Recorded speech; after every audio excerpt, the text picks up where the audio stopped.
અમારી વાત બધી તે પરમ કૃપાળુ દેવ તો જાણે, એનું શું અજાણ્યું હતું?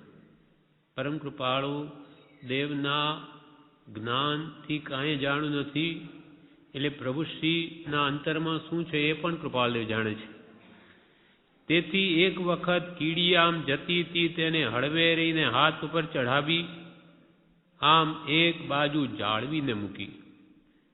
કીડી જતી હતી તેને કૃપાળુ દેવે જાળવીને પોતાના હાથ ઉપર લઈને એક બાજુ મૂકી. ત્યારથી મને થયું કે આ આમ દયા પાળે છે તો આપણે તે જ કર્તવ્ય. પરમ કૃપાળુ દેવ જેવા આવી રીતે દયાનું સૂક્ષ્મ રીતે પાલન કરે તો પ્રભુશ્રી કે આપણને તો કરવું જ જોઈએ. આમ દયા પાળે છે તો આપણે તો એ જ કર્તવ્ય. એટલે ત્યારથી દયાનો પુનર્જન્મ થયો હોય તેમ થયું કે ઘણી દયા પાળી, કંઈ થયું નહીં, એ જ એમ થઈ ગયેલું. ત્યારથી ફરીથી અમારો દયાનો પુનર્જન્મ થયો. નહીં તો એમ થતું હોય કે ઘણીએ દયા પાડી પણ તેણે કલ્યાણ નથી. પણ જેમ છે તેમ સમજીને કરવાનું તે જ છે. જેમ છે તેમ વસ્તુનું સ્વરૂપ સમજીને કરવાનું તો તે જ છે. એટલે કે દયા જ પાડવાની છે, સર્વ જીવોની રક્ષા કરવાની છે. કોઈને પણ મારવાનો અધિકાર નથી, સર્વને જીવવાનો અધિકાર છે. જીઓ ઓર જીને દો. પોતે પણ સુખપ્રયોગ જીવો અને બીજા સર્વ જીવોને અભયદાન આપો, કેમ કે અહિંસા પરમો ધર્મ. એમ સમજીને કરવાનું તો તે જ છે, દયા જ પાળવાની છે. 5 મહાવ્રત પણ દયા પાલનને માટે જ છે. પહેલું મહાવ્રત અહિંસા મહાવ્રત, પણ બીજા સત્ય, ચૌર્ય, બ્રહ્મચર્ય અને પરિગ્રહ ત્યાગ એ પણ અહિંસા વ્રતને પોષણ આપવા માટે જ છે. કેમ કે બાકી બધી પાપોમાં હિંસા થાય છે. માટે જ્ઞાનીઓએ 5 મહાવ્રત કે 5 અણુવ્રતની યોજના કરી છે. શ્રાવક માટેનું વ્રત, મુનિ માટે મહાવ્રત છે. વળી કે છે ત્યારથી એમણે દયા મારામાં ઘાલી દીધી, તે આજની ઘડી સુધી તે જ દ્રષ્ટિ છે. ત્યારથી પરમ કૃપાલ દેવે અમારા ભાવ જાણે એટલે એવું નિમિત્ત બનાવીને કીડીને મૂકી એક બાજુને એવી દયા ઘાલી દીધી કે તે દિવસથી આજ ઘડી સુધી એ અમારી એ જ દ્રષ્ટિ છે કે જીવોની રક્ષા કરવી. પાણીમાં કેમ ચાલવું તે કૃપાળુ દેવે બતાવેલું કે મુનિઓ આગળ પાણી આવે છે, ઉપયોગપૂર્વક ચાલજો. પાણીમાં કેમ ચાલવું એ પણ બતાવેલું કે આમ આમ વલોણાની પેઠે પગથી પાણી ડોળીને ન ચલાય. વલોણું જેમ આમ કરીએ તેમ ગમે તે અંદર પગ પાણીમાં, નદી ઓળંગવી હોય તો કરાય નહીં. પણ કેડ સમૂહ પાણી હોય તો પણ પગ જાળવીને ઊંચો લઈ પછી પાછો જાળવીને આગળ મૂકવો. કેડ સમાન પાણી હોય તો પગ બહાર કાઢવો, ઉપર લઈને પાછો અંદર મૂકવો. આમ ઢોળવું નહીં પાણીને.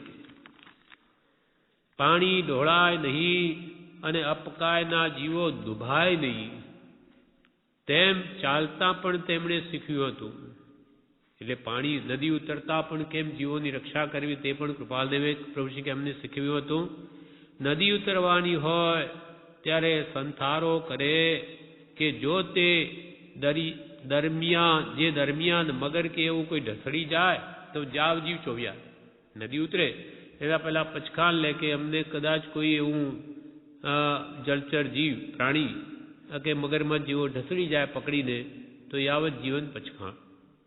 અને પાર જઈ શકાય તો કાંઠા સુધી, અને પાર જઈ શકાય તો સામા કાંઠા સુધી.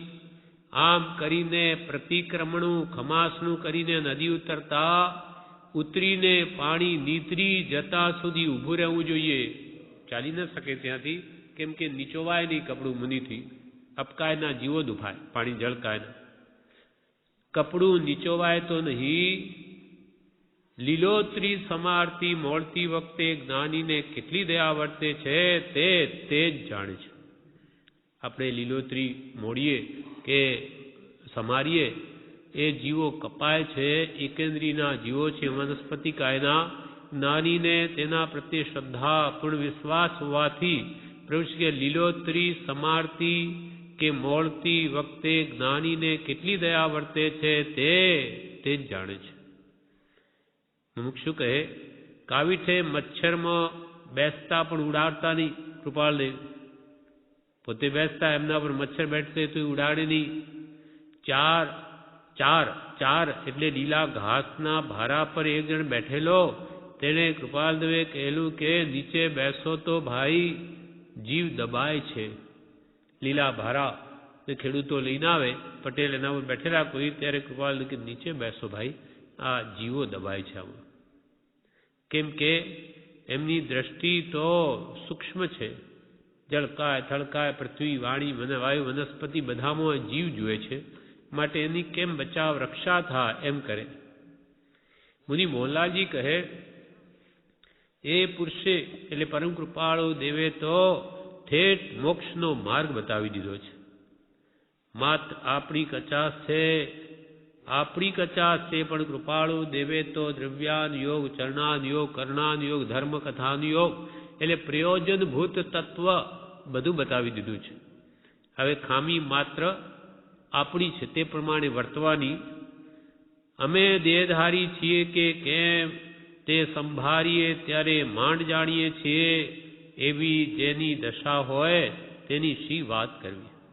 હવે આવી જેની દશા હોય કે અમારે શરીર છે કે નહીં તે સંભાળીએ ત્યારે માંડ ધ્યાનમાં આવે કેટલી આત્માકાર વૃત્તિ છે, તો એવા પુરુષની કે શું વાત કરવી. અર્થાત એની દશા આપણે શું માપી શકીએ. અમે બધા તો એમની દશા જોઈને ચકિત જ થઈ જતા. કૃપાળુ દેવની આવી દશા જોઈને પ્રભુશ્રી કે મોહનલાલજી મહારાજ વગેરે કે અમે તો ચકિત થઈ જતા આ દેહાતીત દશા જોઈને. વિમલ પુરાણમાંથી સૈનિક રાજાનું ચરિત્ર વાંચતા પ્રભુશ્રી કહે આ વાત ભારે છે, ઘણા મર્મવાળી વાત છે. શાસ્ત્ર ઘણી વખત શસ્ત્ર થઈ પડે છે. અહીં વંચાય અને એમને વાંચી લે એમાં ઘણો ભેદ છે. એક તો જ્ઞાની પુરુષ સમક્ષ વંચાય કે 5 જણ મુમુક્ષુ વાંચતા હોય તેમાં વંચાય, ભલે મુમુક્ષુ સાથે, તો તેમાં કંઈ આપણી ભૂલ થતી હોય તો નીકળે ને એક સ્વચ્છંદે વાંચી ગમે તેમ એનો અર્થ કરી લે તો એને કોણ એની ભૂલ કાઢે. એટલે પ્રભુશ્રી કે શાસ્ત્ર ઘણી વખત શસ્ત્ર થઈ પડે છે. અહીં વંચાય અને એમને એમ વાંચી લે એમાં ઘણો ભેદ છે. અહીં ભૂલ નીકળે. પ્રભુશ્રી કે અહીં ભૂલ નીકળે. મૂળ વાત તરફ આત્મા તરફ લક્ષ રહે. મૂળ વાત તરફ એટલે કે આત્મા તરફ જીવનો લક્ષ રહે. જ્ઞાની પુરુષો હંમેશા જીવોનો લક્ષ્ય આત્મા તરફ કરાવે છે. આત્માર્થી બધી ક્રિયા જ્ઞાનીના લક્ષ્ય થાય છે, અજ્ઞાની નહીં કરાવી શકે. માટે અહીં તો આત્મા તરફ લક્ષ રહે. સૈનિક રાજા કહે કે તેની રાણી કહે પણ બધા કર્મ કે જ્ઞાની પુરુષ કે એના આશ્રિત જેને જ્ઞાની પ્રત્યે શ્રદ્ધા છે એ સૈનિક એમ નામથી બોલે કે ચેલના રાણી કહે, પણ એ બધા તો કર્મ નો કર્મ, કર્મનું ફળ છે શરીર.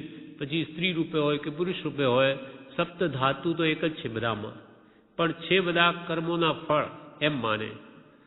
સૈનિક રાજા કહે કે તેની રાણી કહે પણ બધા કર્મ અને તેમનો જીવને સંજોગ કે બીજું. પુરુષ કે એમાં જીવને કર્મનો સંજોગ કે બીજું. આજે ચેલના રાણી બની સૈનિક રાજાની તો એ કઈ પૂર્વનું લેણ દેણ, એટલે ઋણાનુબંધે આવી મળ્યા, સંબંધ થયો તો કે તેનો જીવને સંજોગ કે બીજું. કર્મ ફૂટી નીકળેલા દેખાય. આ કર્મોના ફળ મળ્યા એટલે કે કર્મ ફૂટી નીકળેલા દેખાય. નહીં તો વાર્તાઓ વાંચતા સાંભળતા તો જીવ કેવા કેવા કર્મ બાંધે છે. આવી સૈનિક રાજા ચેલના રાણી વગેરેની વાતો સાંભળે. જો સત્પુરુષના આશ્રય નહીં હોય, આશ્રિત નહીં હોય, આત્મા તરફ લક્ષ ન હોય તો આવી કથાઓ વાંચતા તો કેટલાય કર્મ બાંધી નાખે. પોતે રાગમાં તણાઈ જાય, મોહમાં, તો ઉડતું એને તો એ શાસ્ત્રો શસ્ત્રરૂપ થઈ પડે. કર્મ ફૂટી નીકળેલા દેખાય. નહીં તો વાર્તાઓ વાંચતા સાંભળતા તો જીવ કેવા કેવા કર્મ બાંધે છે. અહીં તો વાત ફોડીને તેનો વિસ્તાર થાય અને ગ્રહણ કરવા યોગ્ય વિચારાય. કે સત્સંગમાં તો એ વાત ફોડીને એનો વિસ્તાર થાય અને એમાંથી ગ્રહણ કરવા યોગ્ય શું, ત્યાગવા યોગ્ય શું, અને આત્માને લક્ષ્યમાં રાખીને એની નિર્મળતા કેમ થાય એવી યોગ્ય વિચારણા થાય. અહીં તો વાત ફોડીને તેનો વિસ્તાર થાય અને ગ્રહણ કરવા યોગ્ય વિચારાય. અહીં આત્મા વગર બીજું હોય? કે અમારી પાસે કંઈ આત્મા વગર બીજું હોય? ચેલ નહીં, આત્મા ક્ષણિક આત્મા, બધું આત્મા. અહીં આત્મા વગર બીજું હોય. આ જગા તમે કેવી જાણો છો? કે આશ્રમને આ તમે કેવું જાણો છો? આ જગા તમે કેવી જાણો છો? આ ધર્મની જગાનું કોઈ અપૂરો બળ છે. આ ધર્મ કે આત્મ સ્વભાવ કું આત્માના સ્વભાવને ઓળખવા માટેની જે આ જગ્યા, તીર્થધામ કે તપોવન, આ એની વાત જુદી છે. આ જીવતું જાગતું તીર્થ છે. કે છે આ જગા તમે કેવી જાણો છો? આ ધર્મની જગાનું કોઈ અપૂર્વ બળ છે, અપૂર્વ બળ છે. યોગ્યતાની માત્ર ખામી છે, વૈરાગ્યની ખામી છે. વૈરાગ્ય ભાવ જાગૃત હોય તો એ જગ્યાનું મહાત્મ્ય લાગે, કૃપાળના વચનો મહાત્મ્ય લાગે કે શું અદ્ભુત વાત કરી છે, કેવી પરમ શાંત જગ્યા છે, આત્મા ઠરી જાય. પણ યોગ્યતાની માત્ર ખામી છે, વૈરાગ્યની ખામી છે. આવો જોગ મળવો દુર્લભ છે. આવો જોગ મળવો દુર્લભ છે. ચેતવા જેવું છે. પછી કંઈ બનવાનું છે? આ મનુષ્ય ભાવ હારી ગયા, છૂટી ગયો, આયુષ્ય પૂર્ણ થયું, પછી કંઈ બનવાનું છે? પ્રભુ કે કાગડા કૂતરાના ભાવમાં કંઈ બનશે? પછી કંઈ બનવાનું છે? અમારે અત્યારે ગમે તેવું તણાઈને ધર્મ ધ્યાનમાં પ્રવૃત્તિ કરવાનું મન હોય, અમારે કે મન હોય મેં ધર્મ ધ્યાન કરીએ, ભક્તિમાં જે કંઈ કરીએ માનો, પણ ક્યાંથી બળ અને સ્થિરતા લાવીએ? અમારે પણ બેસવાની સ્થિરતા શક્તિ તો જોઈએ, બેસી જ ન શકીએ, અથવા બળની શક્તિ નથી. કેવી રીતે થાય શરીરમાં? આ એ કંઈ હઠ બળ કરીને કરવા જઈએ તો વળી આડું ફાટે. બળ કરીને તાણી ખેંચીને કરવા જઈએ તો કે આડું ફાટે. તો સમૂહ નમૂહ કરવામાં કંઈ થોડું ઘણું થતું હોય તે અટકે, થોડું ઘણું આગું પાછું થતું એ અટકી જ પડે વધારે ખેંચીને કરીએ તો. જ્યાં સુધી સાતા હશે ત્યાં સુધી ચેતી લેવા જેવું છે. જ્યાં સુધી અસાતા વેદનીનો ઉદય આવ્યો નથી ત્યાં સુધી કે આત્મિત કરી લો. બ્રહ્મચારી લખ્યું છે, જરા ન પીડે જ્યાં સુધી વ્યાધિ વધી ના જાય, મંદ પડે ના ઇન્દ્રિયો ત્યાં સુધી ધર્મ સધાય. જરા ન પીડે જ્યાં સુધી વૃદ્ધાવસ્થા આવીને પીડતી નથી, વ્યાધિ વધી ના જાય, શરીરમાં રોગો આવીને ઘેરી લીધો નથી, વ્યાધિ વધી ના જાય, મંદ પડે ના ઇન્દ્રિયો, જોવું સૂંઘવું સાંભળવું વગેરે મંદ ના પડે ત્યાં સુધી ધર્મ સધા, ત્યાં સુધી ધર્મની આરાધના કરવી તો કરી લે. પછી થવી મુશ્કેલ છે. અને આ દેહ છૂટી ગયો, કંઈ ભરોસો નહીં, અને ક્યાંય કાગડા કૂતરાના ભમો ચાલ્યા ગયા ત્યાં શું કરીશું? એટલે આત્મહિતનું કામ પહેલા થવું જોઈએ. વેરી સબ મારી કે નિશ્ચિંત હોય સૂતો હે. કામ ક્રોધ લોભ મોહ બધાને મારી નાખી પછી નિશ્ચિંત પડે સૂતો, કે પછી એને કે ફિકર નહીં, મરણ આવે તો ભલે, આપણે આપણું કામ કરી લીધું. એટલે સમ્યક શ્રદ્ધાન કરી કષાયોને હણી નાખે, વિષયોને મંદ કરી દે, તો આત્મ શાંતિપૂર્વક અહીંયા રહે તોય ભક્તિ, અને આગળ જાય તોય એને ભક્તિ જ છે. એટલે જીવતા જીનવર જપું મુએ મુક્તિ પાઉં, બેવ હાથે લાડવા જે ભાવે તે ખાઉં. જીવતા જીનવર જપું, ભગવાનની ભક્તિ કરું, અને અહીંયાથી દેહ છૂટી જાય તો આગળ ભક્તિ કરીશું ભગવાનને ત્યાં. પણ અહીંયા કરી હોય તો ત્યાં રૂચે, નહીં તો ગમે પણ નહીં. હિન્દુસ્તાનમાં કેટલા જીવો છે, સત્સંગ કેટલા કરતા હશે, ભક્તિ સત્સંગ બહુ જ જૂજ. કેમ કે બધાને કંઈ ગમે નહીં, અને અહીંયા ગંપાપણાનો અભ્યાસ કંઈ કર્યો હોય તો આગલા ભૂમે ગમે, નહીં તો ત્યાંય નહીં ગમે, ડેવલપમાં ન ગમે. ત્યાં સમ્યક દ્રષ્ટિઓને જ રુચિ રહે છે, બાકી તો અહીંયાની જેમ ફરતા ફરે એ પણ. એટલે દેવલોક પણ માત્ર મોહ વધારવાનું જ એનું નિમિત્ત બને છે, અને ત્યાંથી અત્યંત આસક્તિ કરી અને ખોટી ગતિઓમાં ચાલ્યા જાય. હલકી ગતિઓ માટે કે છે કે સમ્યક દ્રષ્ટિ સદા સુખી, મિથ્યા દ્રષ્ટિ સદા દુઃખી.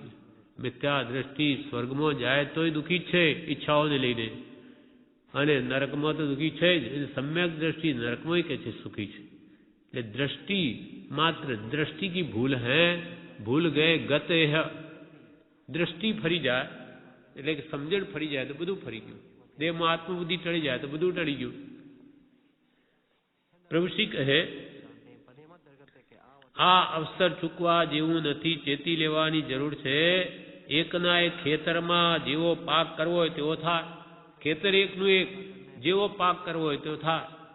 એટલે કે શેરડી કરવી હોય તોય થાય અને તંબાકુ કરવી હોય તોય થાય. ખેતર છે એમાં જે કરવું હોય તે થાય. એટલે કે આપણું આ જીવન છે એને હવે શુભમાં ગાળવ્યું કે અશુભમાં એ આપણે નિર્ણય કરવો પડે. આટલું બધું ધંધા માટે કરીએ છીએ ત્યારે જે આપણા આત્માને ઓળખ્યો નથી તેને માટે હવે નહીં કરીએ. આખો દાડો ધંધામાં કાળ ગાળો એ આ પૈસા માટે કે આ શરીરને માટે કે વિષય કશાય પોષવા માટે આ બધી ઉપાધિ કરો છો તો આત્મા માટે કંઈ નહીં કરો. શું આપણા આત્માને જ્યાં સુધી ઓળખ્યો નથી તો એને માટે કંઈ નહીં કરીએ?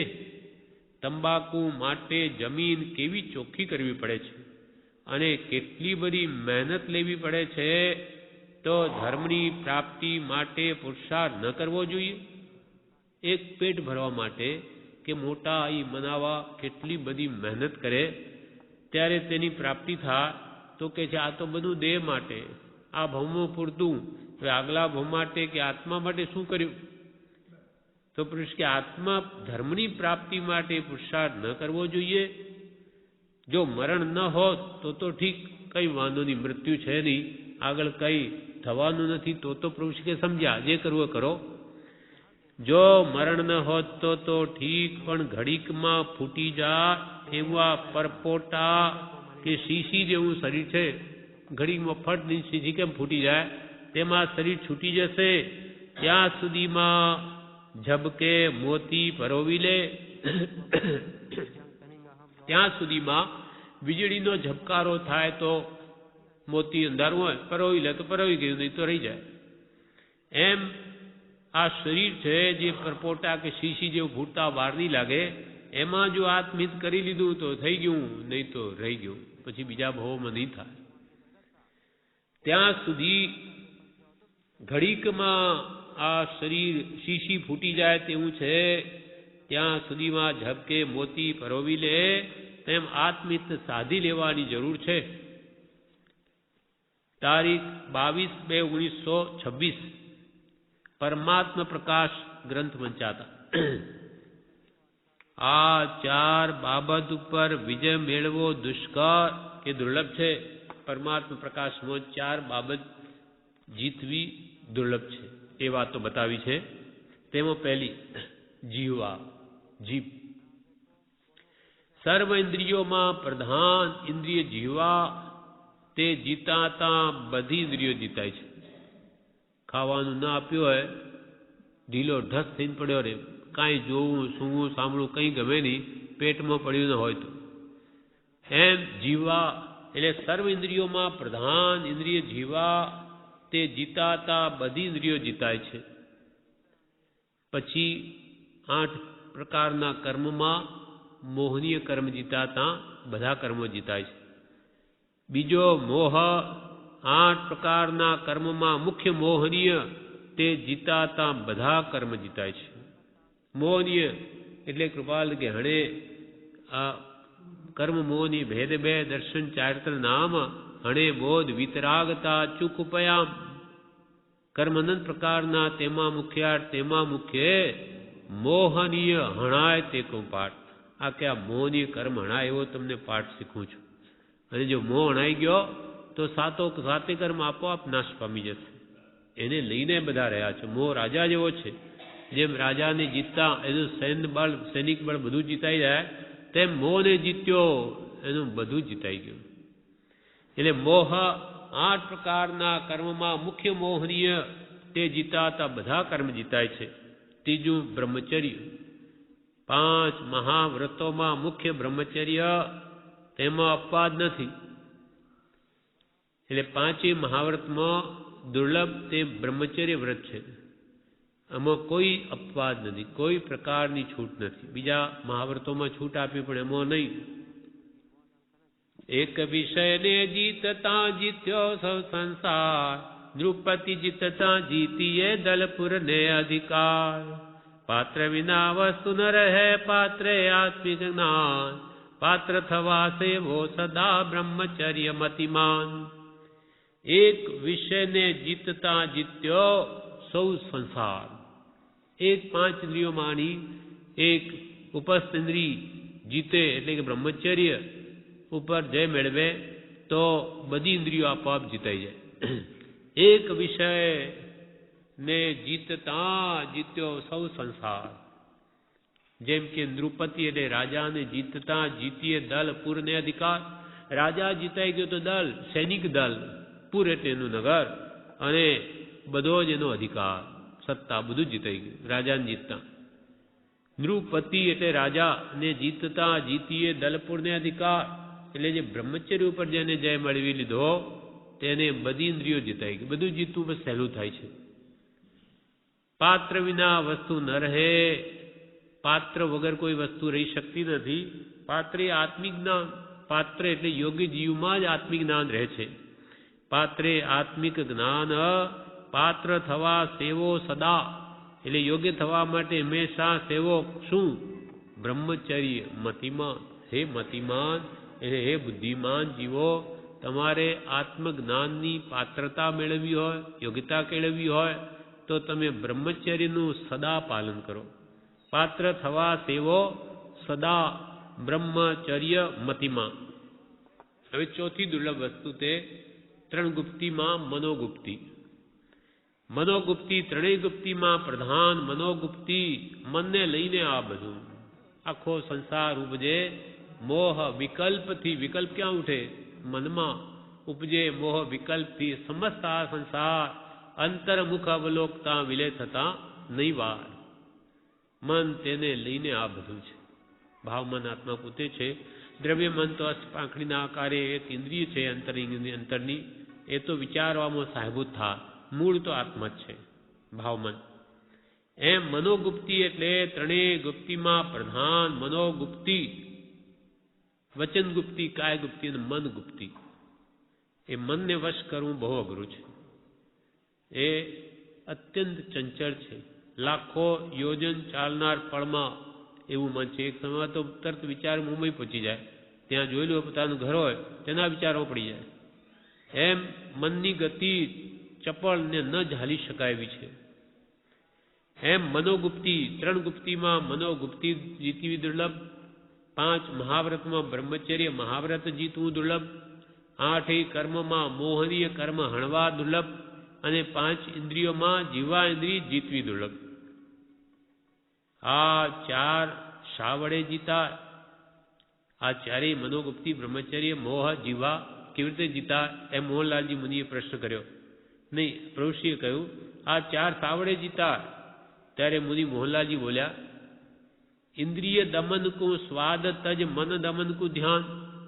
કેમાં આવે છે કે ઇન્દ્રિયોને જીતવી હોય તો સ્વાદને છોડો. તો જીવા ઇન્દ્રિય જીતાઈ જાય તો બધી ઇન્દ્રિયો જીતાઈ જશે. એમ ઇન્દ્રિય દમન કુ સ્વાદ તજ અને મન દમન કુ ધ્યાન. મનને વશ કરવું હોય તો હા ધ્યાન કરો.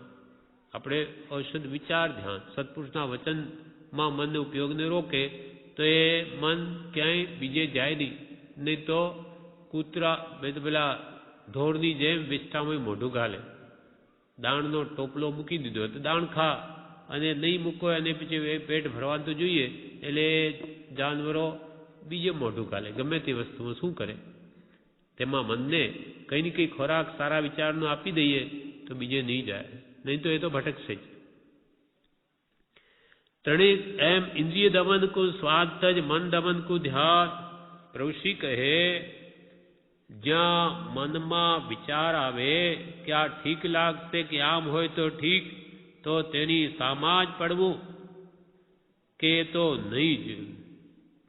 પ્રભુશ્રી કે મન એવું છે કે એને તો વિચાર આવે કે આ ઠીક લાગશે, એમ હોય તો ઠીક, તો તેની સામા જ પડવું એ તો નહીં જ. એટલે મન જે ઈચ્છે તે નહીં આપવું.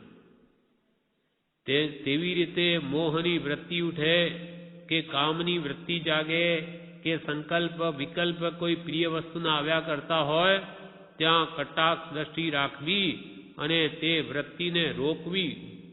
તેમ કે છે કોઈ મોહની વૃત્તિ ઉઠે, કોઈ પ્રત્યે રાગ આવી જાય, અથવા કામની વૃત્તિ ઉઠે, મનમાં સંકલ્પ વિકલ્પ કોઈ પ્રિય વસ્તુના વારંવાર આવ્યા કરતા હોય તો ત્યાં કટાક્ષ દ્રષ્ટિ રાખવી. એટલે કે આમ કે હજુ મને આવા વિચાર આવે ત્યાં લક્ષ રાખવું જોઈએ, આ ખોટું થઈ રહ્યું છે. કોઈ ઉપર આપણે કટાક્ષ હોય કે આ માણસ જોઈએ નહીં મારે, તેમ આવી વૃત્તિઓ મારે જોઈએ જ નહીં, એમ કટાક્ષ દ્રષ્ટિ રાખે, એને સારું નહીં ગણે. સંકલ્પ વિકલ્પ મને આવે છે મારે કાઢવા જ છે. અથવા કામની વૃત્તિ ઉઠે તો મારે આ જોઈએ જ નહીં. મોહની વૃત્તિ ઉઠે તો એને કેવી રીતે વાળવું એના ઉપાય શોધે. એમ તેવી રીતે મોહની વૃત્તિ ઉઠે કે કામની વૃત્તિ જાગે કે સંકલ્પ વિકલ્પ કોઈ પ્રિય વસ્તુના આવ્યા કરતા હોય ત્યાં કટાક્ષ દ્રષ્ટિ રાખવી અને તે વૃત્તિને રોકવી.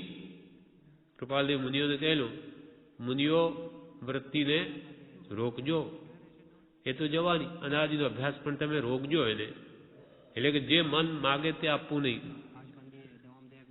જ્યાં ત્યાં એ જ કરવાનું છે. પ્રભુ કે જ્યાં ત્યાં કરવાનું એ જ છે, વૃત્તિઓને રોકવી જ પડશે. આજે કે લાખ વર્ષે ગમે ત્યારે માઇક વાસના છોડ્યા વિના છૂટકો થવો નથી. તો જ્યારથી એ વાક્યનું શ્રવણ કર્યું ત્યારથી જ તે ક્રમનો અભ્યાસ કરવો યોગ્ય જ છે.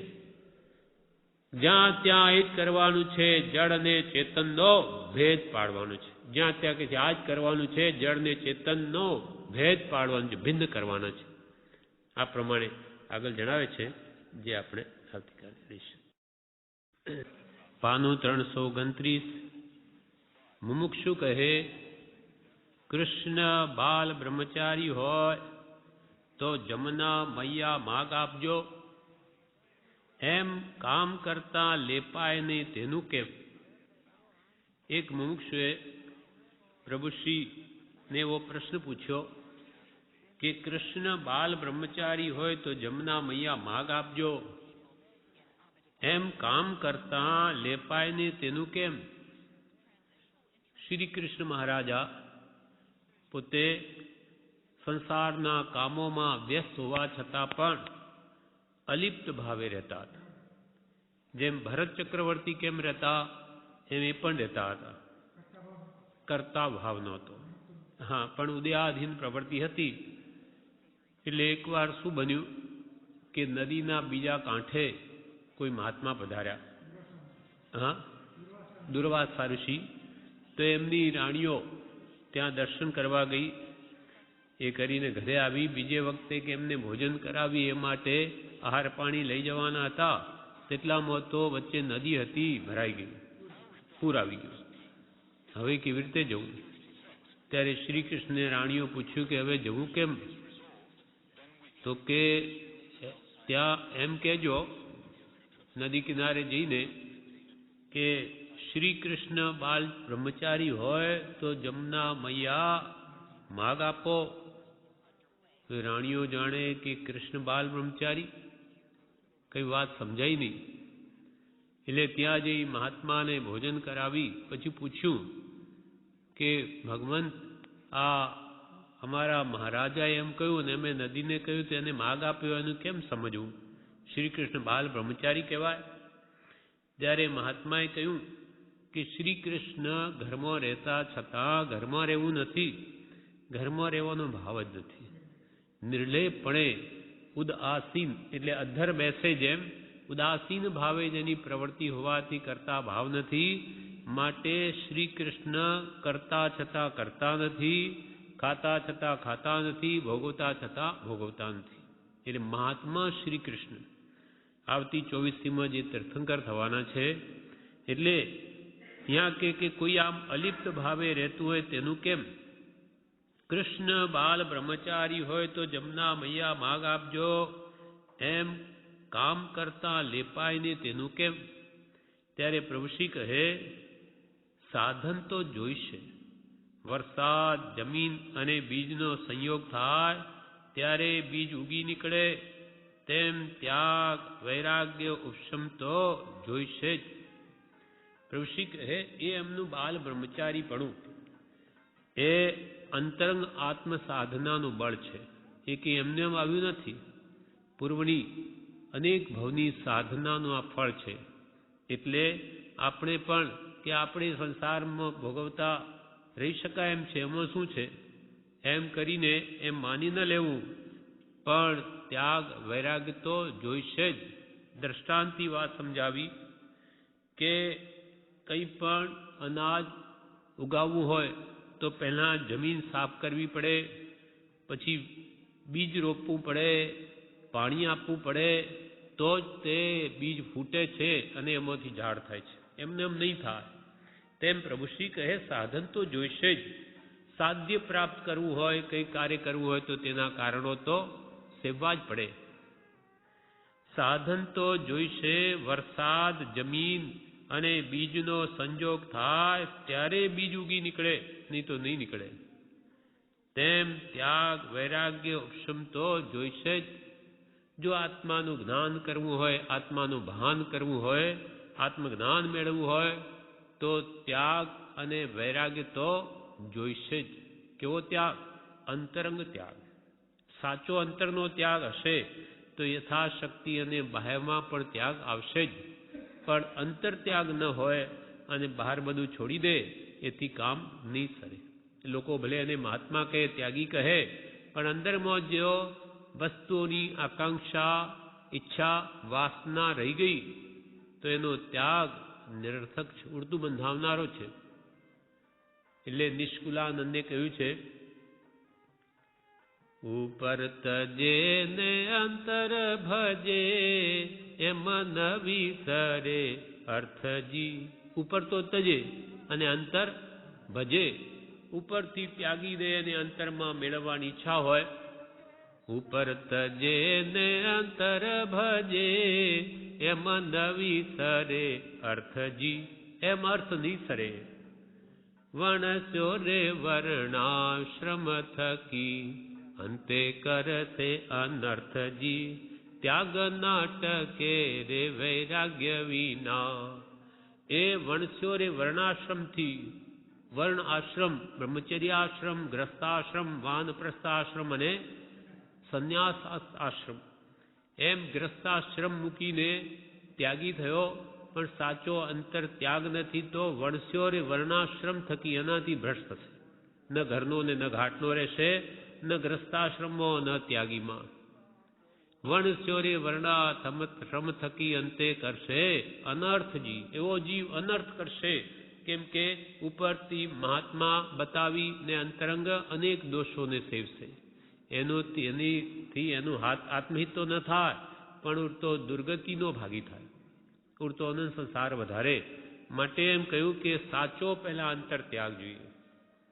અંતરથી છૂટવાની સાચી કામના, સાચો જ્ઞાન ગર્ભિત વૈરાગ્ય હશે તો એનું બહારનું છોડેલું પણ સમ્યક છે, એ સાચી રીતે પાળશે. અને બંધ મોક્ષની વ્યવસ્થા તો ભાવ પર છે. ભાવ શુદ્ધિ પહેલા જોઈએ. એટલે સાચો જ્ઞાન ગર્ભિત વૈરાગ્ય જોઈએ, મોહ ગર્ભિત કે દુઃખ ગર્ભિત નહીં. એટલે અહીંયા કે છે પ્રભુશ્રી કે ત્યાગ, વૈરાગ્ય, ઉપશમ તો જોઈશે જ. એમ કૃષ્ણની જેમ એ તો આત્મજ્ઞાની પુરુષ હતા, ક્ષાયક સમ્યક દ્રષ્ટિ હતા. એવી દશા પ્રાપ્ત કરવા પહેલા તો ત્યાગ, વૈરાગ, ઉપશમ અને ભક્તિ જોઈશે. એ આવી જશે પછી ઉદયાધીન પ્રવર્તનમાં કંઈ બાદ નથી. પણ એવી અંતરંગ આત્મદશા જ્યાં સુધી પ્રાપ્ત નહીં થાય ત્યાં સુધી તો એનો ત્યાગ પણ ફોક છે. અનંતકાળના પરિભ્રમણમાં આપણે યમ નિયમ રોજે બોલીએ છીએ, એ અનંત વાર યમ નિયમ જપ વગેરે કર્યા, પણ એ બધું ફોક કેમ ગયું? યમ નિયમ, નિયમ એટલે અમુક સમય માટે લીધેલા વ્રતને નિયમ કહેવાય. આજીવન વ્રત લેવામાં આવે તેને યમ કહેવાય. અને સંયમ એટલે દીક્ષા, ત્યાગ, સર્વસંગ પરિત્યાગ પણ કરી દીધો. પણ યમ નિયમ સંયમ આ પક્યો સ્વચ્છંદે. અને આવા યમ નિયમો કેટલું બધું કહ્યું, પણ સાધન બાર अनंत कियो तदपि कछु हाथ हजू न पर्यो। अब क्यों न विचार है मन से कि कछु और रहा उन साधन से। पण बिन सदगुरु कोई न भेद है। मुख आगल है कह बात कहे, सदगुरु वगर એનો જે ભેદ છે, રહસ્ય, એ સમજાય નહીં. એટલે આવા ત્યાગ અનંતવાર કર્યા, પણ આત્માના લક્ષ્ય સાચો અંતરત્યાગ નહીં થયો. તેથી એની બધી ક્રિયા આત્માર્થે ફોક ગઈ, મોક્ષનું કારણ નહીં થઈ. એટલે અહીંયા પ્રભુશ્રી કહે છે, પ્રભુ સાધન તો જોઈશે. જેમ કોઈ પણ વનસ્પતિ કે ધાન ઉગાવવું હોય તો વરસાદ, જમીન અને બીજનો સંજોગ થાય ત્યારે જ બીજ ઉગી નીકળે. તેમ ત્યાગ, વૈરાગ્ય, ઉપશમ તો જોઈશે જ, એના વગર કાર્ય નહીં થાય. ને શ્રી કૃષ્ણ મહાત્મા આવી રીતે વર્ત્યા છે તો એનો પૂર્વનો આરાધેલો ત્યાગ, વૈરાગ્ય તેનું આ ફળ છે. એક સાધુએ હિમાલયની ઠંડીમાં તે ઠંડી સામે પડીને પાસા બદલી બદલી રાત કાઢી, અને સવાર થતા સૂર્યોદય ઉઠ્યો અને ખભો થાબડતા બોલ્યો કે ઠંડી સામે લડાઈ કરી તેમાં વિજય મેળવ્યો છે. એમ પુરુષાર્થની જરૂર છે. વળી પ્રભુશ્રી દ્રષ્ટાંતની વાત સમજાવે કે જીવનમાં પુરુષાર્થ તો જોઈએ. પુરુષાર્થ વગર તો કોઈ પણ કાર્યની સિદ્ધિ નહીં થાય. પરમાર્થની વાત તો દૂર છે, પણ વ્યવહારમાં પણ પુરુષાર્થ કરે તો મળે. ઘર બેઠા કે નસીબમાં હશે તો આવી મળશે એમ કરીને કોઈ ઘરે બેસી રહેતા નથી. દુકાન કરે, ધંધા કરે, નોકરી કરે, કંઈ પણ પુરુષાર્થ કરે તો પેટ ભરાય કે આજીવિકા ચાલે. તેમ પુરુષાર્થ તો જોઈશે જ. ત્યાં પણ આત્માનું હિત કરવું હોય તો મોક્ષ કયો નિજ શુદ્ધતા તે પામે તે પંથ. એ જે રીતે આત્માની શુદ્ધિ થાય એ રીતનો જે રાગ, દ્વેષ, કશાય ભાવો કેમ દૂર કરી શકાય એવો પુરુષાર્થ તો એને કરવો જ પડશે. એ જ્ઞાની પુરુષો બતાવે છે શું કરવું એ પ્રમાણે કરવું તો પડશે જ. જ્યાં જ્યાં જે જે યોગ્ય છે તહા સમજવું, તે પહેલાં તો સમજવું, અને સમજ્યા પછી ત્યાં ત્યાં તે આચરે, તે પ્રમાણે વર્તે. આત્માર્થી જન એ તે જ આત્માર્થી જન છે. ખરો આત્માનો ઈચ્છુક, આત્મહિતનો તે જ છે કે સતને સત જાણે, અસતને અસત જાણે તો અસતને છોડે અને સતને ગ્રહણ કરે. કોઈ વસ્તુ પડી હોય અને જાણનારને ખબર હોય કે આ ઝેર છે, આ ખાધાથી મરી જવાય, એ આપણને કહે ભાઈ આ ખાઈશમાં મરી જઈશ. એના પર વિશ્વાસ હોય તો ન ખાઈએ. અને પેલો કે હા આ ઝેર છે ને આમ હા હા કરે ને ખાય તો એ સમજ્યો જ નથી. તેમ નાની પુરુષો જે વસ્તુને ત્યાગવા કહે છતાં આપણે કે આપ કહો એ બધું બરાબર છે, પણ ત્યાગે નહીં, ત્યાગવાનો ભાવ બી ન રાખે તો એને હજુ એ સમજ્યો જ નથી. ખાલી ઉપરથી જ હા કે છે. ખરો સમજુ તે તો ત્યાગવા એક વસ્તુને અવશ્ય ત્યાગે. એટલે પ્રભુશ્રી કે એક હિમાલયમાં એક સાધુએ ઠંડી સામે લડાઈ કરી. એટલે કે મારે તો આ ઠંડી પર જીત મેળવી છે. રાત્રે આમ તેમ પાસા ફેરવી અને આખી રાત કાઢી લીધી, અને સવારમાં પોતાના ખભાને થાબડતો બોલ્યો કે મેં તો આ ઠંડી સામે લડાઈ કરીને વિજય મેળવી. એમાં એણે પોતાની જાણે હોશિયારી જાણી કે હું કેટલો હોશિયાર કે મેં ઠંડીમાં પણ જય મેળવ્યો. કહેવાનો મતલબ પ્રભુશ્રીનો કે આવી રીતે દરેક કાર્યમાં પુરુષાર્થ તો કરવો પડશે. તો એવી ભયંકર ઠંડીમાં પણ એને પાસા બદલીને પણ રાત કાઢીને વિજય મેળવી લીધી. તો આ માણસ શું ન કરી શકે? કૃપાલને કહે છે કે 2 ઘડીમાં કેવળ જ્ઞાન થઈ શકે. એમ એક અપેક્ષાએ કેવળ જ્ઞાન સરળ છે. જ્યારે કૃપાલને તો એમ કીધું ઉપદેશ છાયામાં કે 2 ઘડીમાં રેલવે કાઢવી હોય કંઈ પહાડો તોડીને ન બની શકે. પુના જતા કેટલા બધા પહાડો તોડી નાખ્યા અને એના અંદર માઇલોમાં રસ્તા બનાવી દીધા. એ સહેલું નથી, ઘણો કાળ જોઈએ. એના કરતો કે કેવળ જ્ઞાન તો 2 ઘડીમાં ઉત્પન્ન થઈ શકે. એમ પણ પુરુષાર્થ એ પ્રકારનો જોઈએ. પુરુષાર્થ વગર તો કોઈ દિવસ નહીં થાય. આટલા મોટા કામો થયા છે ભલે રેલવેના ગમે તે કૃપાલ કે અમે પુરુષાર્થ છે. તેમ તમે આત્મહિતનો પુરુષાર્થ કરો, આત્મશુદ્ધિનો, તો એ થાય. વૈજ્ઞાનિકોએ આ ભૌતિક આવિષ્કારો કરીને ટેલિવિઝન બનાવ્યા કે રેડિયો, આ ફોન વગેરે, આ બધું જ તાર વગર, બેતાર કા તાર બધું સંભળાય, એમ ભૌતિક પૌદ્ગલિક વસ્તુ પ્રત્યે એના લાગી રહ્યા આવિષ્કાર કર્યો તો તેની શક્તિઓ બહાર આવી, એ જાણવા મળી, એનો ઉપયોગ થયો. તેમ કોઈક જ્ઞાની વિરલા મહાત્માઓ તે પોતાના અંતર આત્માની શોધ કરે છે. એમાં અનંત શક્તિ રહેલી છે.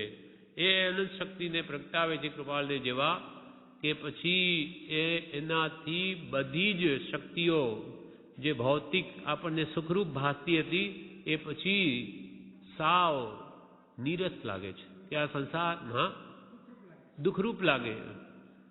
આત્માનું સુખ જ્યારે જ્ઞાનીઓ અનુભવે ત્યારે આ સંસારના સુખ એને ઝેર જેવા જણાય છે, પછી એની વૃત્તિ જાય જ નહીં ત્યાં.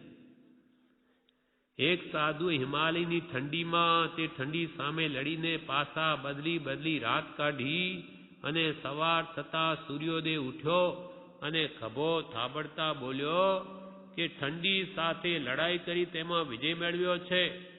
એમ પ્રભુશ્રી આપણને કહે છે પુરુષાર્થની જરૂર છે.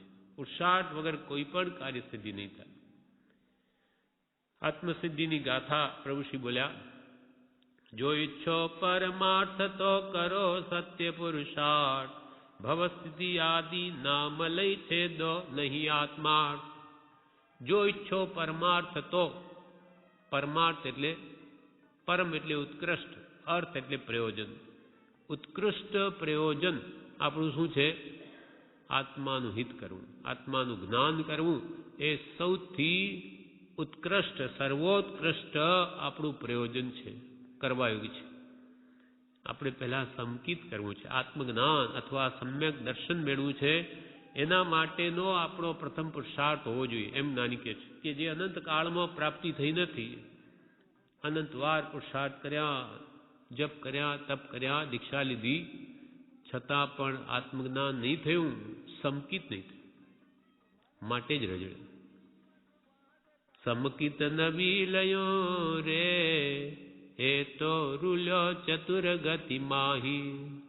સમકિત કહો, આત્મજ્ઞાન કહો, સમ્યક દર્શન કહો, વિપરીત માન્યતાનો અભાવ કહો, દેહથી ભિન્ન આત્માનો અનુભવ કહો, એક જ છે.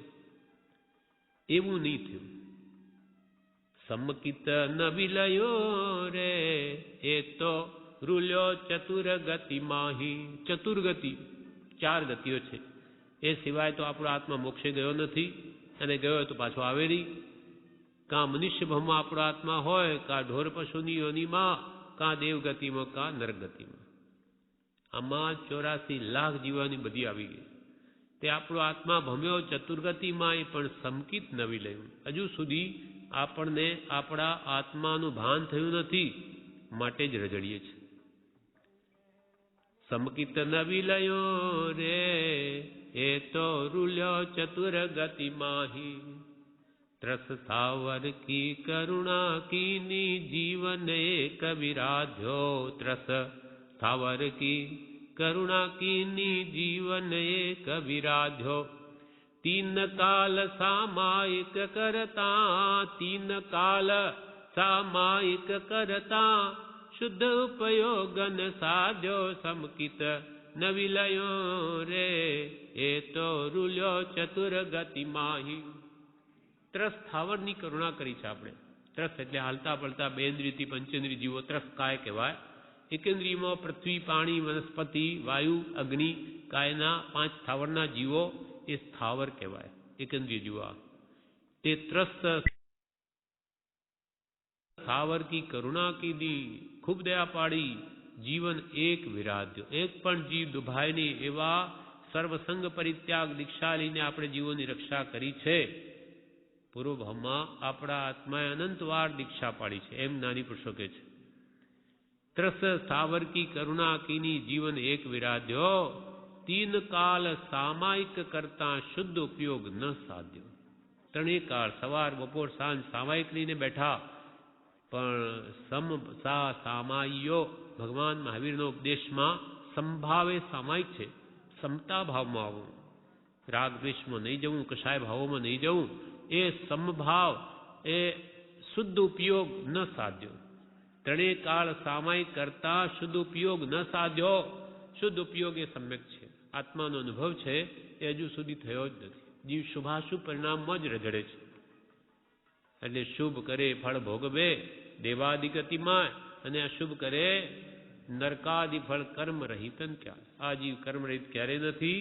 કાં તો શુભ કરે દેવ કે મનુષ્ય ગતિમાં જતો રહે, અને અશુભ કરે કે ઢોર પશુઓની કે નરકમાં જતો રહે છે.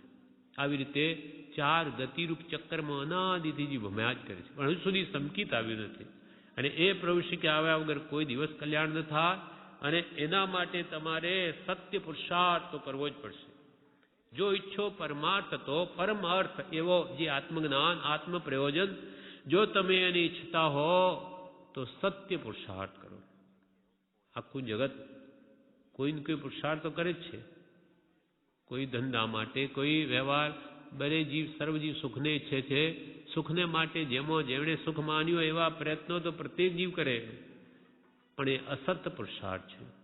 એ આત્માનું જ્ઞાન ભાન કરાવી ન શકે. આત્માના સુખનો અનુભવ નહીં થાય, આનાથી ઉડતું મલિન થાય છે રાગદ્વેષ કસાય ભાવોથી. એટલે કરો હવે સત્ય પુરુષાર્થ કરો. કૃપાલ જો ઈચ્છો પરમાર્થ તો કરો સત્ય પુરુષાર્થ. અને ભવ સ્થિતિ આદિ નામ લે છેદો નહીં આત્મા. ભવ સ્થિતિ, ભવ એટલે સંસાર, કે જ્યારે પંચ સમય કારણમાં એક ભવ સ્થિતિ છે કે ભાઈ હવે જ્યારે આપણી કાળ સ્થિતિ પાકશે ને ત્યારે મોક્ષે જવાના છીએ. હમણાં કરીએ શું થાય, કાળ સ્થિતિ પાકે ત્યારે થાય. એમ કરીને જીવ પુરુષાર્થમાં મંદતા સેવે છે. તે કૃપાલ કે આવું બધું ભૂલી જાઓ. ભવ સ્થિતિ આદિ નામ લઈ, એનું નામ લઈને છેદો નહીં આત્માર્થ. આત્માર્થને છેદોમાં પણ પરમ પુરુષાર્થ કરો અને આત્માની શુદ્ધિ કરો, તો જ આત્માની શુદ્ધિ થશે. અને આવી રીતે તમે પુરુષાર્થહીનતાના જો બહાના લેશો તો આત્મશુદ્ધિ નહીં થાય. કૃપાલ કે કેવળ જ્ઞાન પણ છે, બધું જ છે. પુરુષાર્થ કર તો બધું થાય. જેમ કે આપણે મુંબઈ જવું છે, પણ કોઈ દિવસ પગ ઉપાડે નહીં.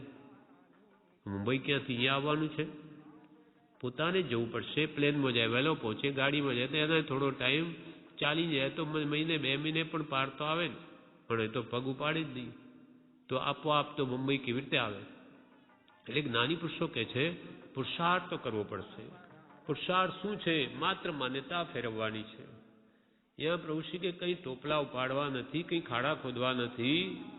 મનમાં રહેલી ભાવનાઓ, વિપરીત માન્યતાઓ, દેહમાં આત્મબુદ્ધિ કે પરમાં મારા બુદ્ધિ, મારાપણાની જે પરવસ્તુ પોતાની છે જ નહીં, એ મમત્વ ભાવ કાઢવો છે. અને દેહમાં આત્મબુદ્ધિ અહમ ભાવ કાઢવો છે. એ કાઢીને આત્મામાં આત્મબુદ્ધિ કરે અને દેહાદિ પરમાં પર બુદ્ધિ કરે, એવી સમજ ફેરવવાની છે.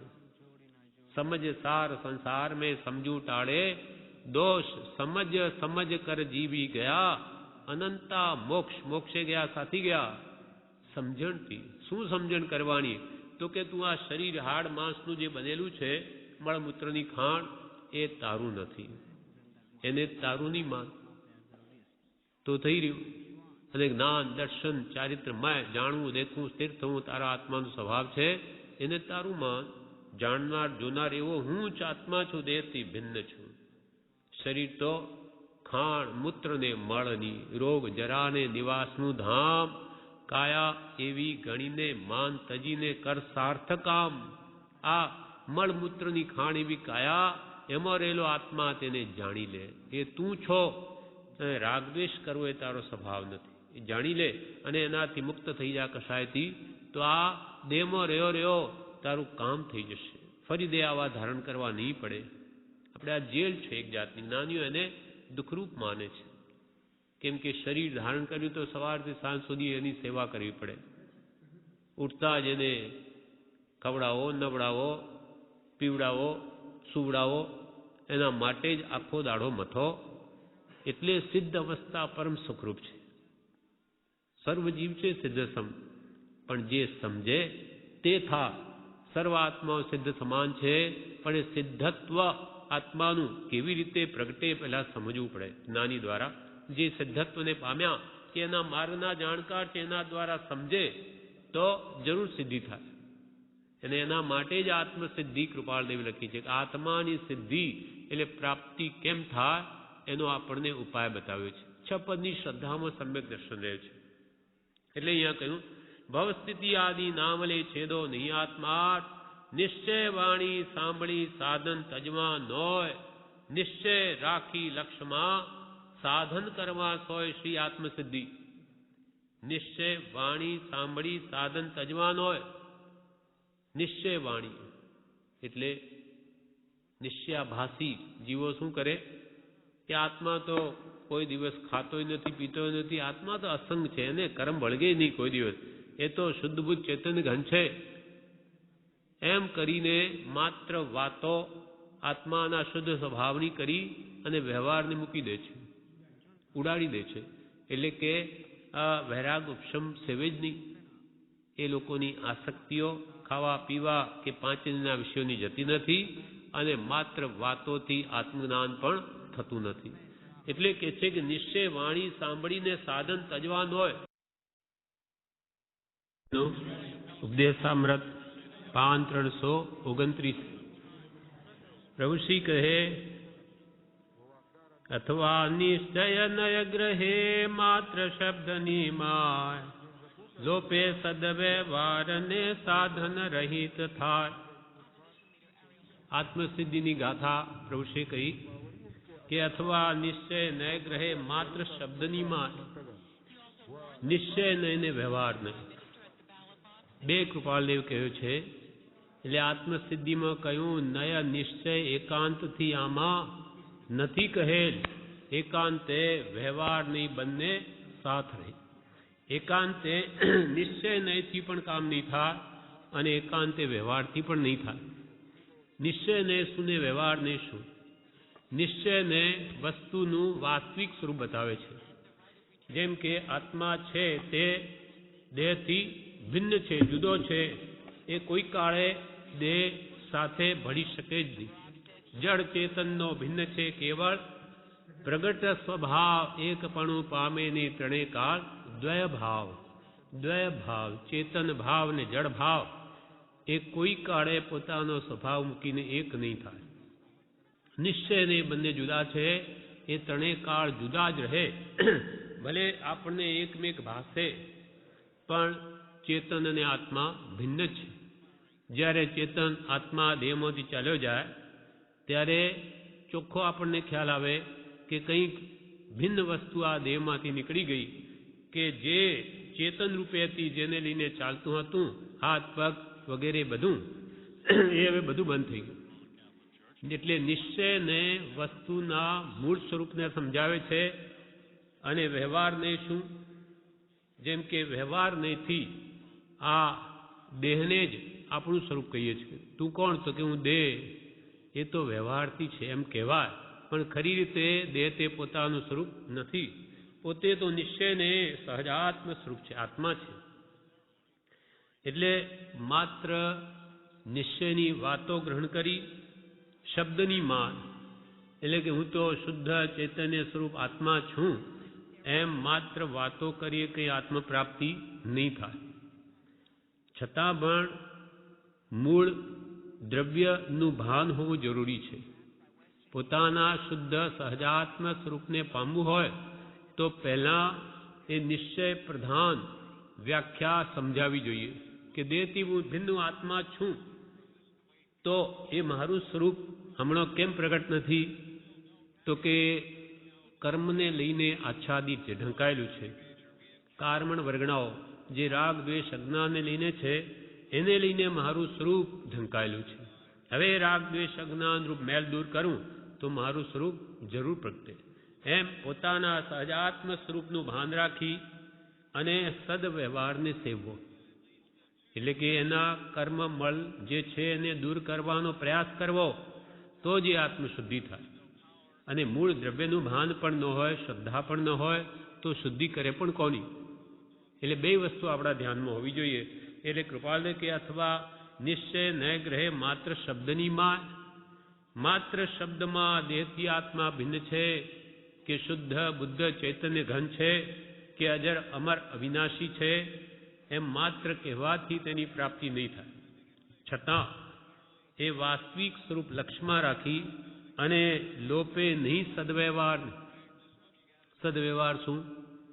આત્મશુદ્ધિના ઉપાયો એ બધા સદવ્યવહાર છે. ભક્તિ, સ્વાધ્યાય, ચિંતન, મનન, જપ, તપ આ બધા જ સદવ્યવહાર છે. કેમ કે આત્મ સ્વરૂપની પ્રાપ્તિ કરાવે માટે સદવ્યવહાર છે. આવા માત્ર નિશ્ચયની વાતો મનમાં વિચારી કે લોકોને કહી સદવ્યવહારને જે લોપે નહીં તે જ મુક્તિને પામે. અને સદવ્યવહાર એટલે ભક્તિ, સ્વાધ્યાય, સત્સંગ, સ્મરણ વગેરેને જે લોપે તે કોઈ કાળે પણ મુક્તિને નહીં પામે, એ સાધનથી પણ રહિત થાય. એટલે કૃપાળને કે લોપે જો સદવ્યવહારને તો સાધન રહિત થાય, અર્થાત એને આત્મજ્ઞાનની પ્રાપ્તિ નહીં થાય. પછી પ્રભુશ્રી કહે કૃષ્ણની વાત તો જ્ઞાનીના સંબંધે કેવા છે? શ્રી કૃષ્ણ ઘરમાં રહેતા છતાં અલિપ્ત હતા, એ જ્ઞાનીના સંબંધે કેવા છે? બધા એની જેમ કરવા જાય તો બંધાય. કૃષ્ણની વાત તો પ્રભુશ્રી કહે કૃષ્ણની વાત તો જ્ઞાનીના સંબંધે કેવા છે, પણ જો તું તેમ કરવા ગયો તો રખડી પડીશ.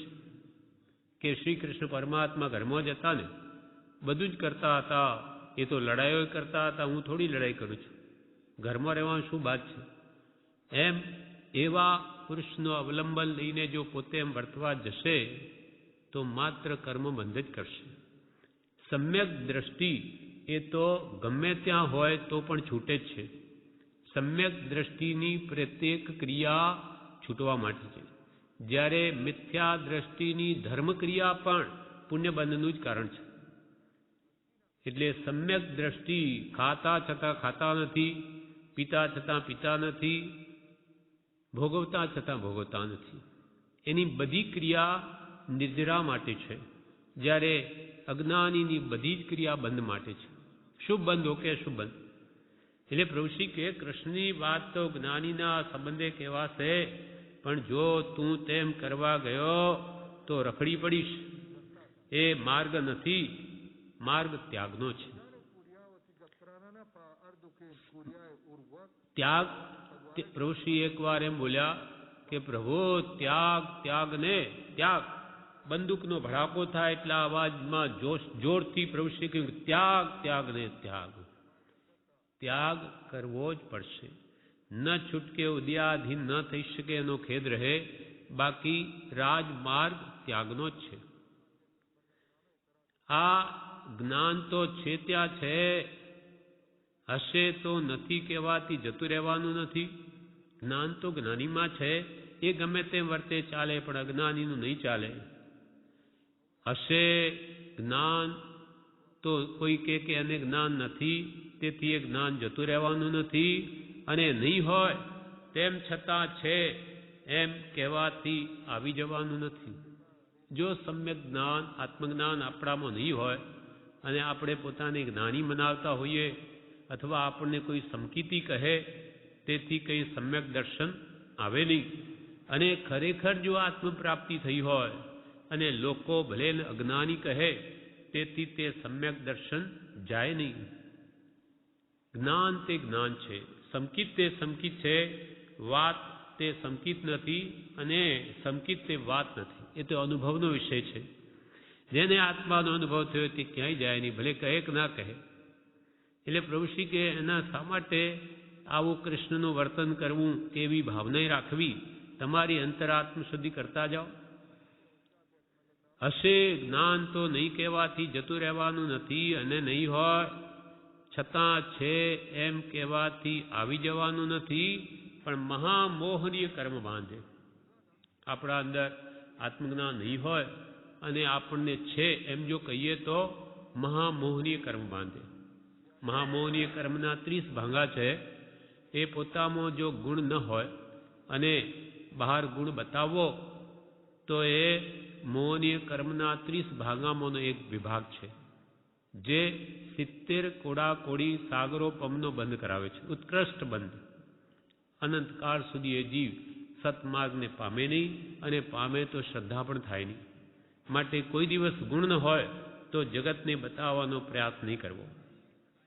પ્રભુ શ્રી કે પ્રભુ ઊણો ઊણો થઈને પડ્યો રહે સત્સંગમાં તો કોઈ દિવસ થઈ જશે, પણ મને સમજાઈ ગયું, હું જાણું છું, અથવા અંદર તો રાગ દ્વેષ મોહ વેદાતા હોય અને બહાર જાણે મહાત્મા થઈને ફરતો હોય, તેથી કંઈ જીવનું કલ્યાણ નહીં થાય.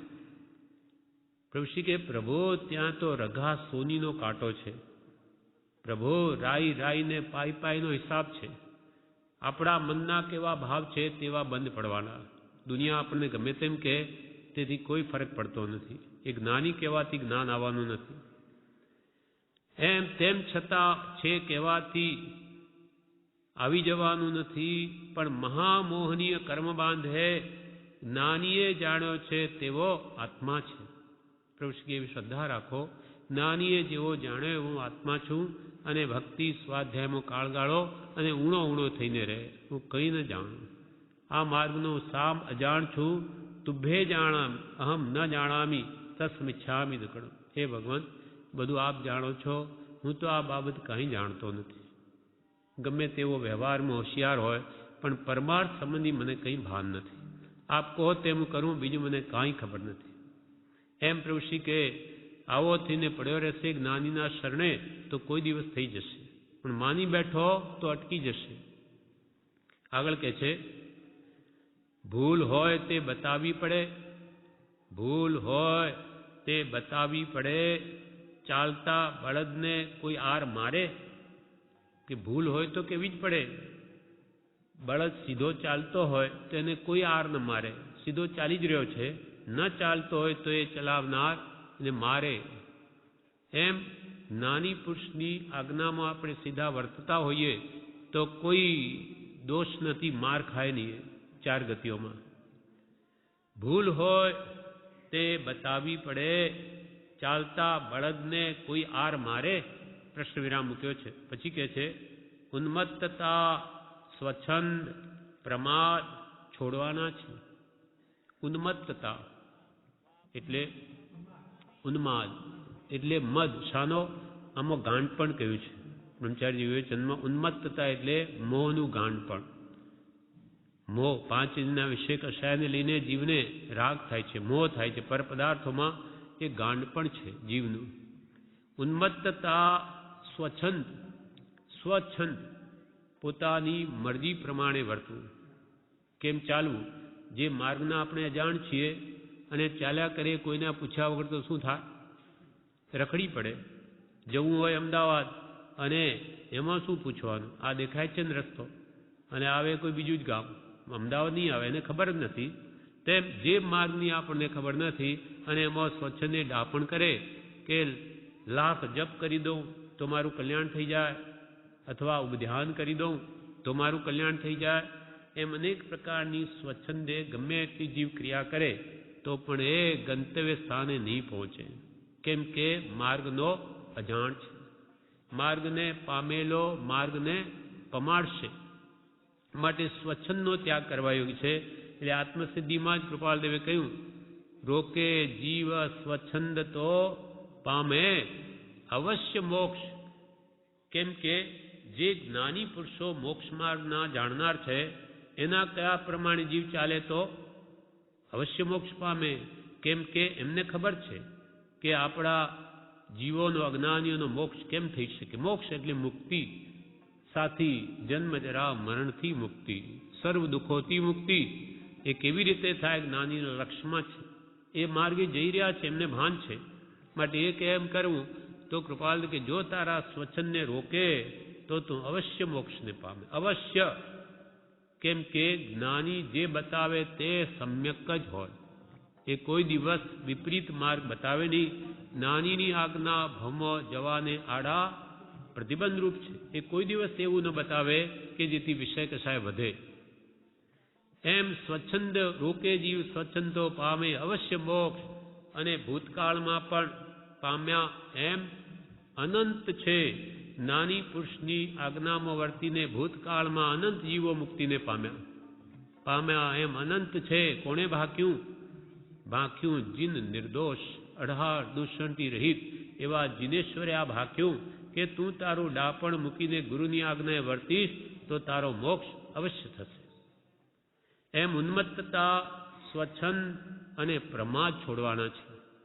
પછી રહ્યો પ્રમાદ, એટલે કે મોહનું ગાંડ પણ મૂકી દઈ, પોતાનું ડાહ પણ મૂકી દઈ. હવે આ પ્રમાદ મુક, જ્ઞાનીની આજ્ઞાએ વર્ત તો સ્વચ્છંદ રોકાય અને એના માટે હવે પુરુષાર્થ કર, પ્રમાદ કર્મ. કેમ કે સમય બહુ જ ઓછો છે, જીવન આપણું ટૂંકું છે, તેમાં કેટલા બધા વર્ષો 50-60 જતા રહ્યા. હવે 5-15 હાથમાં હશે, એ જો આત્માર્થે નહીં ગાળ્યા તો આપણી સાથે શું આવશે?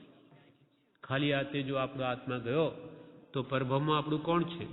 માટે હવે પુરુષાર્થી થા, પ્રમત્ત ભાવે આ જીવનું ભૂંડું કર્યામાં કાંઈ પણ ન્યૂનતા રાખી નથી.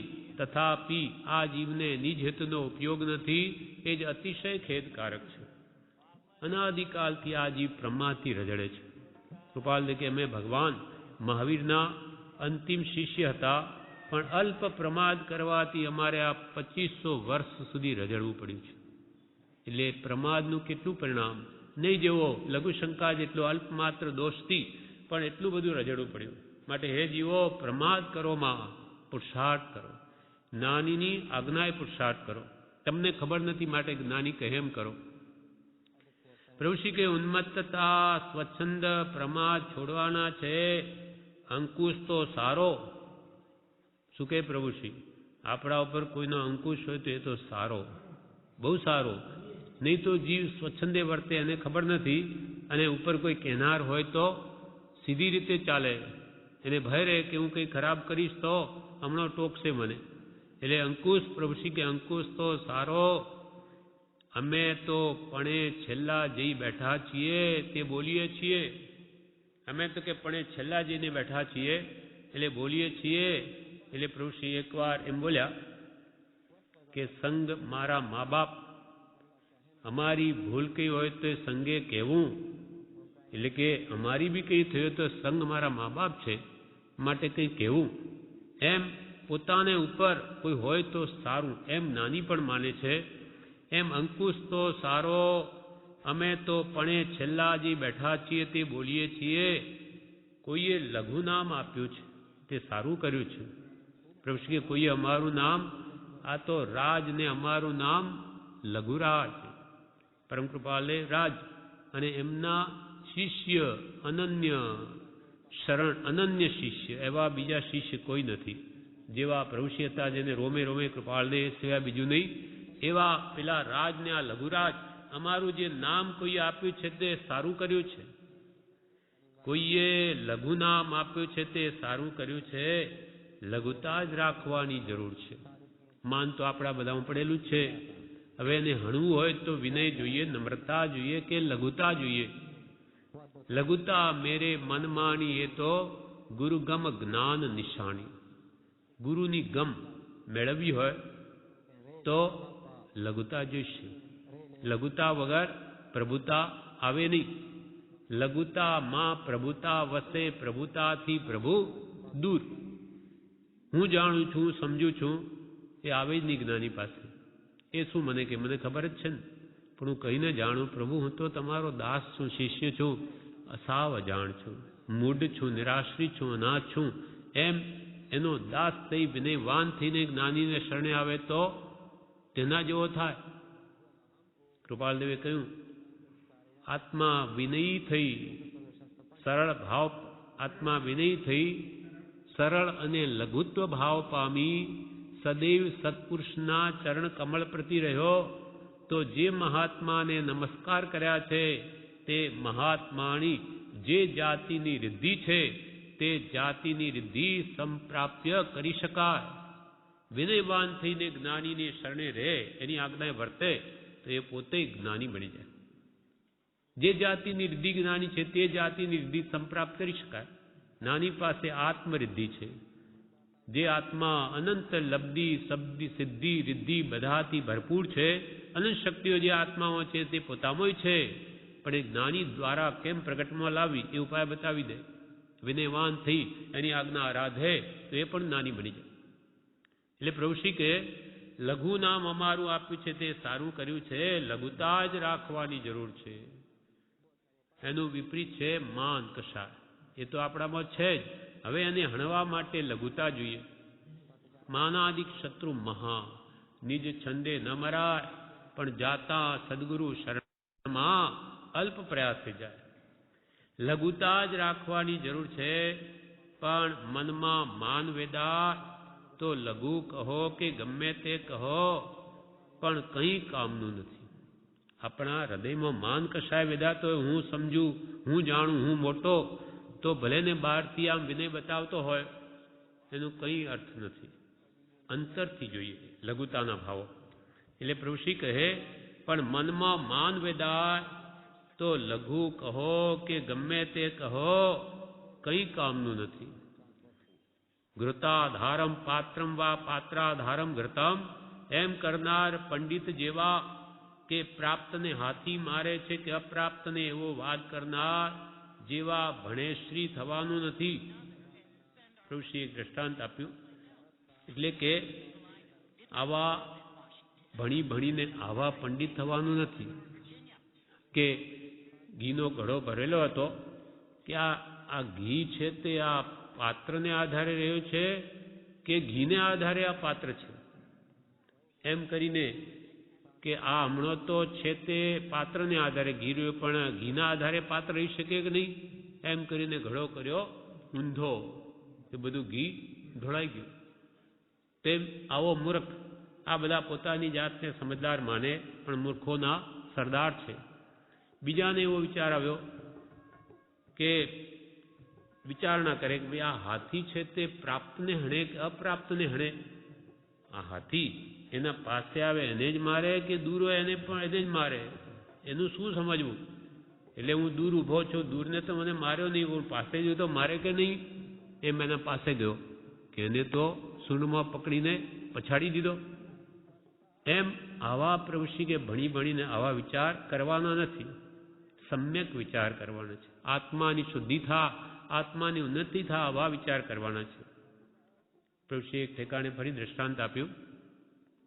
એક શેઠ હતા, રોજે ઓટલા ઉપર બેઠા વિચાર કરે, ત્યાંથી ને ભેંસો જાય પાણી પીવા, રોજે વિચારે કે આ ભેંસના શિંગડા આમ વળેલા છે, ગોળ છે, પણ એમાં માથું ખાલી હોય તો આવે કે નહીં. આવા 1 દિવસ 2 દિવસ 6 મહિના સુધી વિચાર કર્યા. માથું ઘાલ્યું હોય તો એમાં આવે કે નહીં, એમાં આ જગ્યામાં. હવે વિચાર થયો કે 6 મહિના થઈ ગયા, આજે તો માથું ઘાલીને જોઉં આવે છે કે નહીં. જેવું માથું ઘાલ્યું કે ભેંસ તો ભડકી અને શેઠને ઉછાળીને ફેંકી દીધા. દૂરજીને પડ્યા, લોકો આવ્યા, શેઠને પકડીને ઘરે લાવ્યા, ઉપાડીને અને ઉપચાર કર્યા, શાંતિ વળી. એટલે પછી કે અરે શેઠ, કંઈ વિચાર તો કરવો હતો, તમે શું કરતા હતા ત્યાં માથું એમાં ઘાલીને? તો કે ભાઈ વિચાર તો 6 મહિના સુધી કર્યો, આ વિચાર કરીને જ કર્યું છે. તો કે આવા વિચાર કરવાનો હોય? તેમ પ્રભુશ્રી કહે છે કે આવી પંડિતાઈ કામની નથી. આવા માર્ગ તર્ક વિતર્ક કરે નાનીના વચનો લઈને, એથી આત્માનું હિત નહીં થાય, ઉડતું વિશેષ બંધનનું કારણ થાય. એટલે આ માર્ગમાં પંડિતાઈનું કામ નથી. લઘુતા પહેલા જોઈએ અને પછી સમ્યક જ્ઞાન આરાધતા પી અંદરમાં તેવું હોવું જોઈએ કે એનો મૂળ આશય તો જ્ઞાનીના લક્ષ્યમાં છે. હું નહીં જાણી શકું, જ્ઞાનમાં જે હોય તે જ સાચું, હું તો એને સમજવાનો પ્રયત્ન કરું છું. એવો એક પ્રયાસ કરું છું, એમ મનમાં હોય તે જ સમજી શકે. બાકી સત્પુરુષના તો એક એક શબ્દમાં અનંત આગમ રહ્યા છે, એ શું સમજી શકવાના આપણે? ગમે એટલો મહાન વિદ્વાન હોય નહીં સમજી શકે, કેમ કે શાસ્ત્રમાં તો માર્ગ કયો છે, પણ મર્મ તો સત્પુરુષના અંતર આત્મામાં રહ્યો છે. એ જ્યાં સુધી આપણી અંદરની તૈયારી નહીં હોય ત્યાં સુધી સમ્યક જ્ઞાન પરિણમે જ નહીં. પણ મનમાં માન વેધાય તો લઘુ કહો, તે પણ કામનું નથી. ઘૃતાધારમ પાત્રમ વા પાત્રાધારમ ઘૃતમ, એમ કરનાર પંડિત જેવા કે પ્રાપ્તને હાથી મારે છે કે અપ્રાપ્તને એવો વાદ કરનાર જેવા ભણેશ્રી થવાનું નથી. મનમાં એમ રહે કે આ મહારાજ પધાર્યા એટલે બોલશે, એ કેમ બોલતા નથી? શું ઓછું થઈ જવાનું છે? એ બોલે તો સારું, મારે બોલવું ન પડે. એ બધું છોડવા જેવું છે. પ્રભુશ્રી કહે કે કોઈ એમ વિચારે, સભામાં પ્રભુશ્રી આવે ત્યારે એના જ્ઞાનમાં હશે કે કોઈ એવું વિચારતું હશે તો કે હવે આ મહારાજ પધાર્યા, પ્રભુશ્રી એટલે બોલશે, એ કેમ બોલતા નથી? શું એમને બોલે, પ્રભુશ્રી બોલે તો ઓછું થઈ જવાનું છે? એ બોલે તો સારું, જેથી કે મારે બોલવું ના પડે. પ્રભુશ્રી આવ્યા, એ બોલે તો સારું, કેમ નથી બોલતા? એમને બોલવું જોઈએ એમ કોઈના મનમાં થતું હશે એટલે પ્રભુશ્રી આમ બોલ્યા. પણ પ્રભુશ્રી કહે એ બધું છોડવા જેવું છે. ઉલટું બોલવાથી સ્વાધ્યાય થાય, લબ્ધિ વધે, પ્રમાદ જાય. બે બોલ બોલવાથી કંઈ બગડી જવાનું હતું? કોઈનું અહિત થઈ જવાનું હતું? પરિણામ ઉપર મોટો આધાર છે. તમે અને હું અહીં બેઠા છીએ, પણ જેના પરિણામ આગળ ગયા તે મોટો. પણ પ્રભુશ્રી કે આવા વિચાર નહીં કરવા. અમારું તો ઉદય હોય તો બોલીએ, ન પણ બોલીએ, પણ ઉલટું બોલવાથી સ્વાધ્યાય થાય. કે બોલવાનું આવો નિમિત્ત હોય તો બોલવું, કહેવા જેવી વાત હોય, નાનીના વચનો કહેવા છે, આપણા ઘરનું ક્યાં કહેવું છે? ઉલટું બોલવાથી સ્વાધ્યાય થાય, લબ્ધિ વધે, પ્રમાદ જાય. એ બે બોલ બોલવાથી કંઈ બગડી જવાનું હતું કે હું નહીં બોલું? પ્રભુશ્રી કે તો શું તમે બોલો માનો વાંચતા હોય તો શું એથી બગડી જવાનું હતું? બે બોલ બોલવાથી કંઈ બગડી જવાનું હતું? કોઈનું અહિત થઈ જવાનું હતું? તમે કોઈ પરમાર્થના વાક્યો જ્ઞાનીના વાંચો તો તેથી કંઈ બગડી જવાનું હતું કે કોઈનું અહિત થઈ જવાનું હતું? પરિણામ ઉપર મોટો આધાર છે, ભાવ ઉપર આધાર છે. વાંચનારને જો અહંકાર હોય તો એને બંધન છે. પરિણામ ઉપર મોટો આધાર છે કે ભાઈ હું તો સત્પુરુષના વચન વાંચું છું, આપણું શું જાણીએ, આપણું કંઈ છે નહીં, નાની સમજાવે એ સમજવું છે એવો ભાવ જો હોય તો પોતે પોતાના લક્ષ્ય વાંચે સમજવા માટે, તો બીજાને લાભ થવાનો હોય તો થાય, નહીં થાય તો પોતાનો તો ઉપયોગ રોકાયો, પોતાનો જ લાભ છે. એમ સ્વલક્ષી સાધના હોય તો એને બંધન નથી, પણ પરલક્ષ્ય હોય તો માત્ર કર્મ જ બાંધે છે. પરિણામ ઉપર મોટો આધાર છે.